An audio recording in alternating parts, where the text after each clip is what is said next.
आज एक कहानी सुनाने की इच्छा हो रही है मेरी। अरे वाह साईं, हमेशा तो कहानी सुनाने के लिए बोलना पड़ता है, लेकिन आज खुद सुनाने को तैयार हो।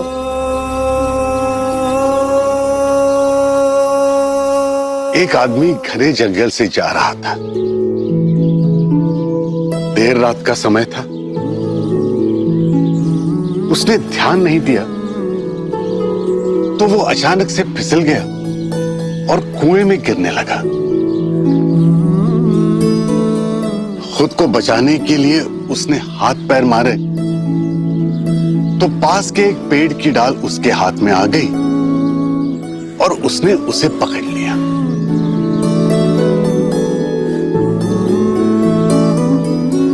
वहां लटके लटके उसने नीचे देखा तो उसके होश ही उड़ गए, क्योंकि अंदर 4 अजगर मुंह खोले उसे ही देख रहे थे। और जिस डाल को वो थामे था वो डाल उसके भार से टूटने की कगार पे थी।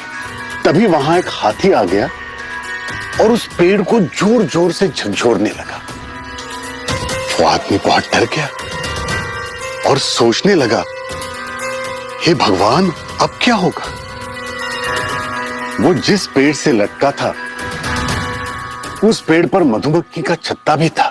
पेड़ के हिलने से मधुमक्खियां उड़ने लगी और छत्ते में से शहद की बूंदें टपकने लगी। एक बूंद उसके होठों पर भी आ गिरी। प्यास तो उसे लगी ही थी, ऐसे में शहद की एक बूंद भी उसे अमृत लगी। कुछ पल बाद शहद की और एक बूंद उसके होठों पर आ गिरी और वो शहद की मिठास में खो गया। वो इतना मगन हो गया कि कुछ देर के लिए अपनी मुश्किलों को भूल ही गया।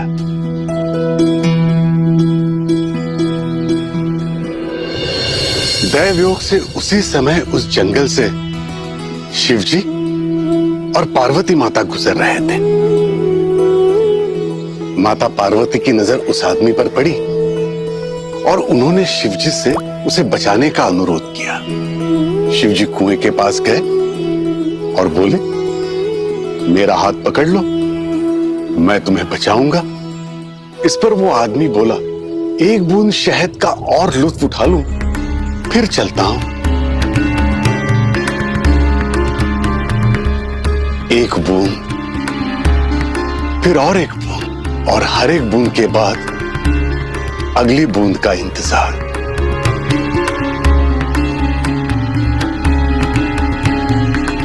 शिवजी भी कब तक रुकते हैं। अंत में वो उस आदमी को वहीं छोड़कर वहां से चले गए।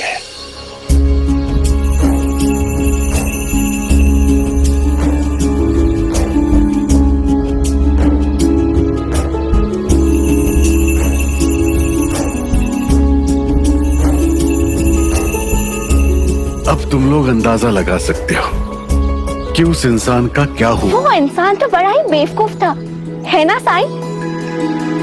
बेवकूफ नहीं, वो भी बाकियों की तरह साधारण इंसान ही था,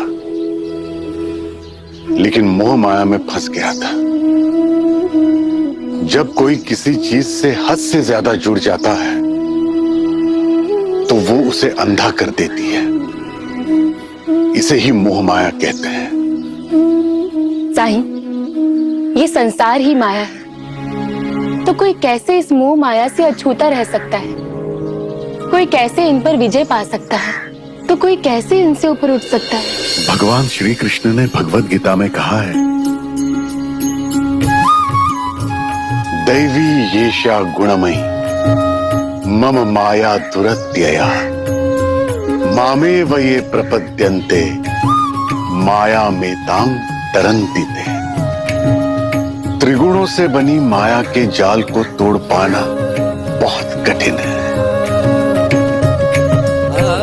लेकिन जो मेरी शरण में आ जाता है वो इस माया पर विजय पा लेता है, इससे ऊपर उठ जाता है। बहुत जल्दी में हो रहा ना?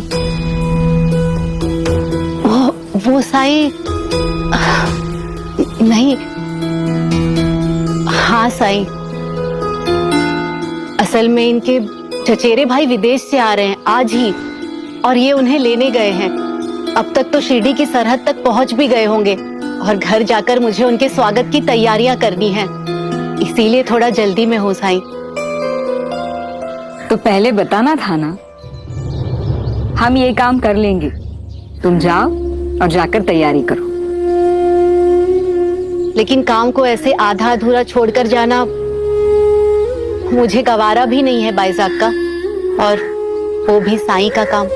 रिहाना, अतिथि देवो भव। बाईजामा सही कह रही है, तुम घर जाओ। और घर जा ही रही हो तो मेरा एक काम भी कर दो। जी साईं, कहिए। जब भी सलीम से बात हो तो भगवान श्री कृष्ण ने गीता में जो कहा है वो, और जो कहानी मैंने अभी बताई वो सलीम को याद से बता देना। जी साईं, बता दूंगी।